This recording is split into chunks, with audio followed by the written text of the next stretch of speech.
My name is Michelle Anthony, and I decided to do my field project on a case study. I was able to go on a home visit this semester, and I was so excited. So, talking with my field supervisor, we decided to give me my own participant. My participant was Nicole Felder, and she was presenting some issues that eventually I'm going to talk about, but I also brought to the team.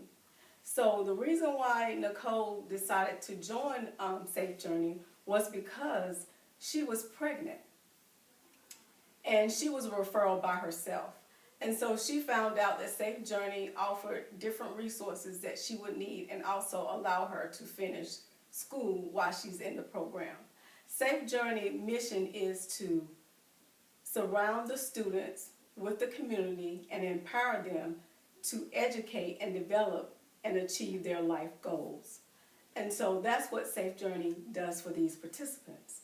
So this participant has her son now is 26 months old, and he has a speech delay.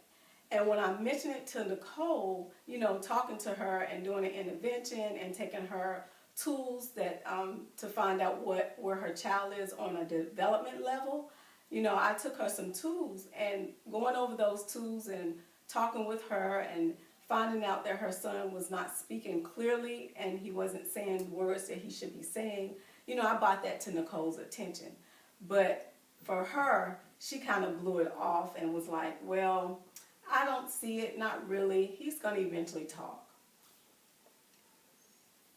And so her circle is the demographics, who she lives with is her mother and her sister and her son.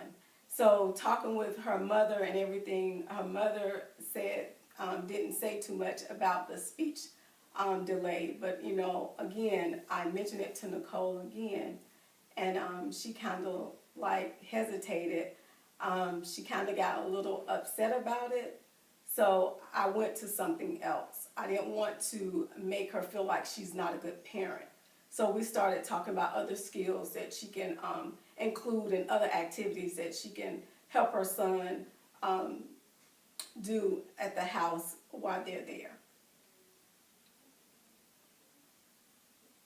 And so,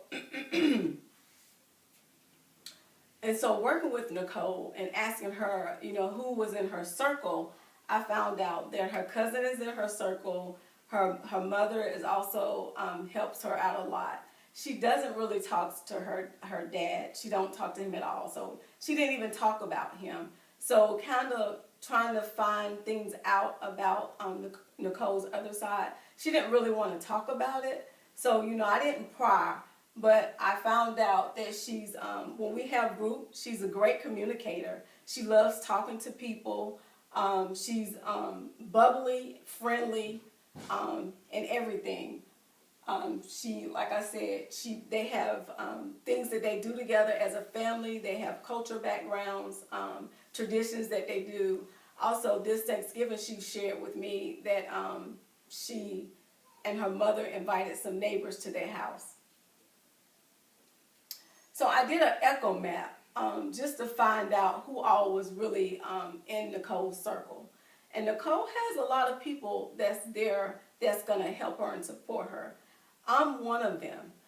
And so we have the case manager, we have her mother, we have her aunt, we have her grandmother, and we have her cousin also that helps out. So these are the people that's kind of in Nicole's circle.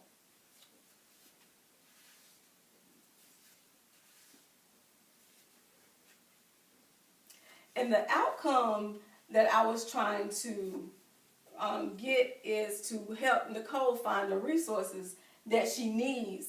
And these are some interventions that I listed for her to look at, to get involved with, like, finding out if CMS have aides to help her, in-home speech delays, people that can come out, therapists, and people that can just help her with the speech delay.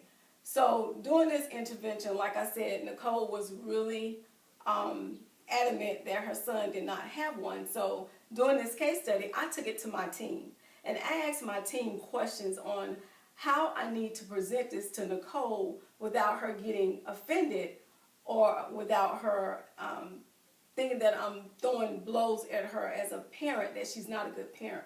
So the team told me that maybe I need to, sit down and ask her mom, did Nicole have a speech delay?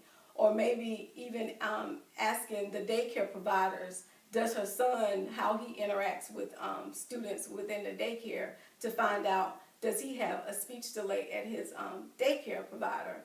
And then also take some more tools and go over them with her to make sure she understands it's not me coming against her parenting skills, but trying to help her and give her the resources for her student, for her child, so he can start learning how to speak and get the development speech therapist that he needs.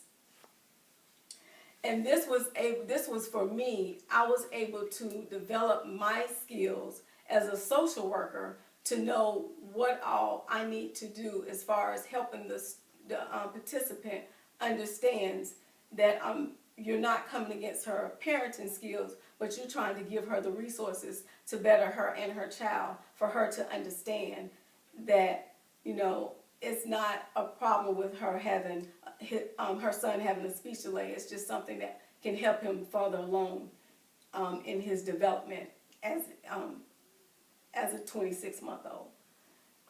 I appreciate your time and listening, but this concludes my presentation for my field placement.